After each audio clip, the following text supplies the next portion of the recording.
Welcome to Number Theory. Today we are exploring a fascinating concept called primitive roots for primes. Imagine a master key that can unlock every single door in a mathematical building.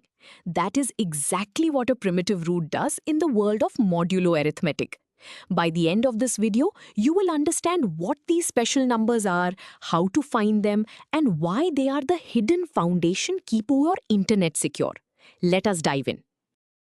To understand primitive routes, imagine you are a delivery driver in a small town with a circular road.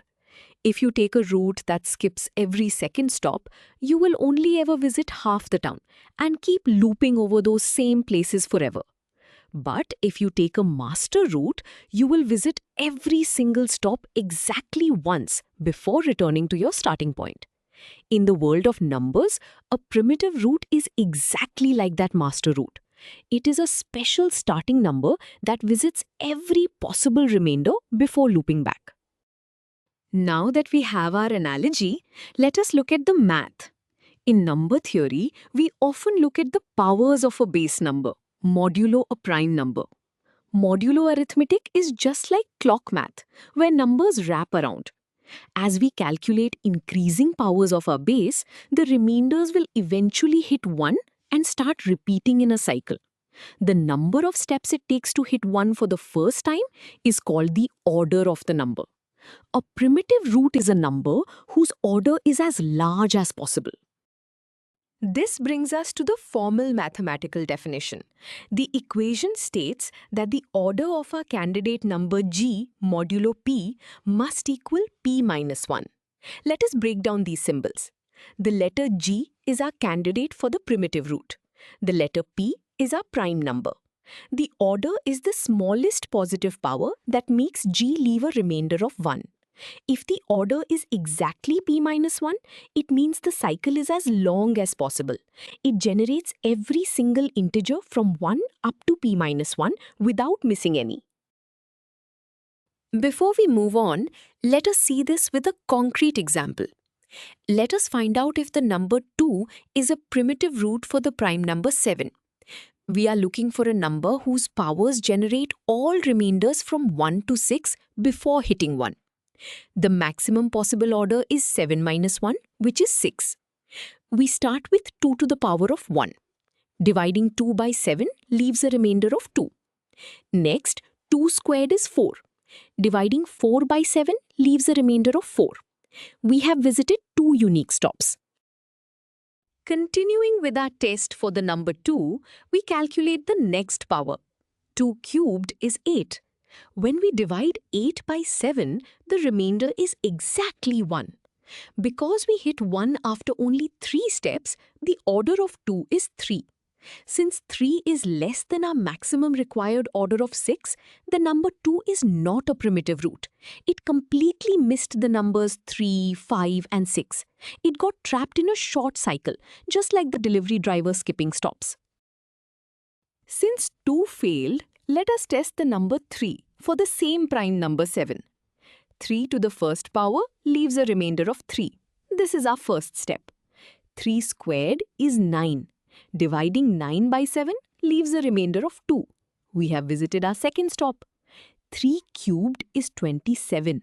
Dividing 27 by 7 leaves a remainder of 6. Notice we can also just multiply the previous remainder, 2, by our base 3 to get 6. This shortcut makes calculating higher powers much easier. We continue building the sequence for the number 3. For the fourth power, we multiply the previous remainder 6 by 3 to get 18. Dividing 18 by 7 leaves a remainder of 4. We have now visited 4 unique stops. For the fifth power, we multiply the previous remainder 4 by 3 to get 12. Dividing 12 by 7 leaves a remainder of 5. We are almost at the end of our possible remainders. The sequence continues to grow without repeating, and only one number is left to visit. Finally, for the sixth power, we multiply 5 by 3 to get 15. Dividing 15 by 7 leaves a remainder of 1. We have finally completed the cycle. The powers of 3 generated the remainders 3, 2, 6, 4, 5, and 1. It visited every single number from 1 to 6 exactly once before looping. Therefore, the order of 3 is 6, making 3 a valid primitive root modulo 7. It successfully acted as a master key for this prime number. Let us look at a visual representation of what we just calculated. On the left, you see the cycle for the number 2. Notice how the arrows form a small triangle, trapping the sequence in an inner loop that only visits 2, 4, and 1. It misses half the circle. On the right, you see the cycle for the number 3.